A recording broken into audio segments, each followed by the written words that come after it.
Hello বন্ধুরা, দেখো birthday dinner নিয়ে বসে পড়েছি। যেহেতু উইকডেজে বার্থডে, তো কারোরই ছুটি ছিল না। ছুটি না থাকার জন্য প্ল্যান করেছিলাম যে রাতের বেলায় বার্থডে লাঞ্চটা আর কি বার্থডে ডিনারেতে কনভার্ট করবো। তো মোটামুটি থালা সাজানো হয়ে গেছে। কী কী রান্না করেছি চটজলদি তোমাদের দেখিয়ে দিই। এখানে তো ওই যে 5 ভাজা যেটা করতে হয়, নিয়ম আমাদের বাঙালি মতে যেরকম 5 ভাজা করতে হয় সেটাই বানিয়েছি। এখানে 5 রকম ভাজা রয়েছে, আলু, করলা, ঢ্যাঁড়স, মাছ ভাজা, আর এখানে একটু চিকেন পপকর্ন ভাজা রয়েছে। আর এইখানে দেখো রয়েছে ফিশ কারি বানিয়েছি।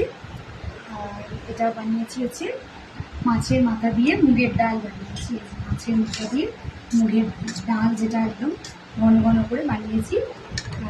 যেটা একদম আজকে সব থেকে সুন্দর বানিয়েছি সেটা হচ্ছে আমার হাজব্যান্ডের সব থেকে ফেভারিট খাবার, যেটা হচ্ছে মাটন। তো এই মাটনটা একটু জুসি জুসি বানিয়েছি, মাটন কারি।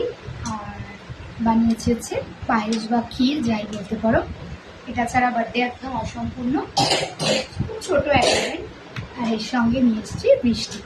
তো ব্যাস এইটুকুই আর কি রাত্রেবেলা ফিরে বানাতে পেরেছি।